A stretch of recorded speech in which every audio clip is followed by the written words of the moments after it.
Philosophy comes from the Greek word philosophia, which simply means the love of wisdom. So Aristotle, the Greek philosopher, he got his knowledge from Egypt, and all of the Greek philosophers, Plato, Socrates, Aristotle, gave credit to the knowledge that they obtained from Egypt. They went there to study, to learn. And Aristotle said this: anger is a gift. And I thought to myself, well, what does he mean when he says anger is a gift? And then it came to me. Anger spurs you into action. It makes you dynamic. It gives you a focus, fills you with a purpose. It gives you determination.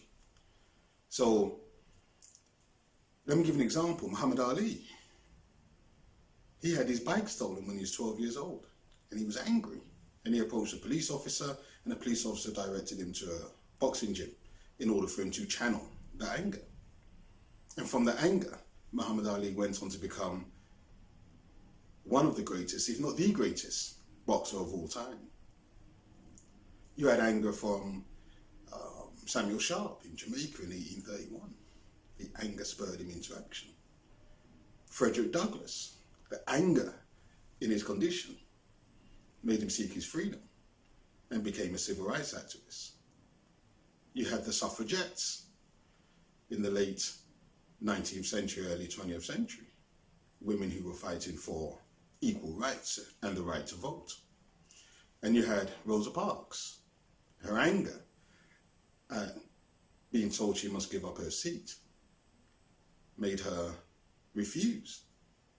And that led to the birth of the civil rights movement. So anger, in all these examples I gave, spurred people on to fight some injustice, to right a wrong. And this is what anger does. It motivates you. It gives you a purpose to achieve something. And anger is just a part of human nature. And it's the part that we call emotion. All right? And it is the natural automatic response to a hurt, either physical or emotional. And it's triggered when one is being mistreated or threatened, rejected, insulted, offended, or if somebody has experienced a loss, be it the loss of a job, the ending of a relationship, or the loss of a loved one. But at its root, anger is an emotional signal that something in your environment isn't right. So anger captures your attention in an attempt to motivate you to take action to correct that which is wrong. But when one is angry, the emotion of anger is triggered, which brings on the feeling of anger. The emotion comes first, then the feeling. And anger is one of the 7 emotions which are part of human nature. And the emotions are love, happiness, sadness, jealousy, anger, fear, and empathy. These are human emotions. Emotions shouldn't be confused with feelings, because the feeling is the secondary reaction to the emotional trigger. The emotion arises first, and then you feel a certain way as a result of that emotion. But it happens in a fraction of a second. But there's a clear distinction between the two. Let me give you an example. If you saw something of exceptional beauty, something which took your breath away, you would have an emotion. It could be love, it could be joy, it could be happiness. Okay? And that emotion gives rise to a feeling within you. But the emotion came first, then the feeling.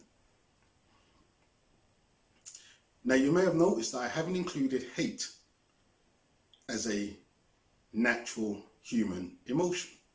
And let me tell you the reason why. Because if you get 2 children, toddlers, no, you get a group of children who are toddlers, and they're all colours and all hues, and you put them together to play, they will all play together. They may have certain emotions in their play. So they may be happy. Sometimes they may get jealous. Sometimes they may get angry. But there is no hate. There's no hate in toddlers. Hate is something that is taught. People are taught to hate. And so it's not a natural human emotion. It is a learned response to something. So, anger is a gift because it can motivate you, it can spur you to do things, it can make you determined, it can give you focus, okay? But anger can also be detrimental. And the reason why it can be detrimental is because when you're angry, a brain chemical is produced, non-epinephrine.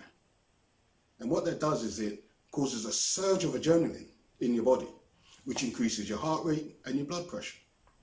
So if, for example, you're angry all the time, all day long, you're getting this surge of adrenaline into your body all the time. And what happens when you get this surge of adrenaline is it takes 20 minutes or so for your body to get back to its normal state, homeostasis. So the constant feeling of anger is simply raising your blood pressure. It's raising your heart rate. And that, over time, becomes detrimental to you. And this is probably the reason why, or maybe one of the factors why, we people have hypertension. Because if you're in a constant state of anger, you're going to bring about chemical changes within you, which could have an adverse effect upon your being. But let me end with this quote. Anyone can become angry. That is easy. But to be angry with the right person, to the right degree, and at the right time, for the right purpose, and in the right way, that is not within everybody's power and is not easy.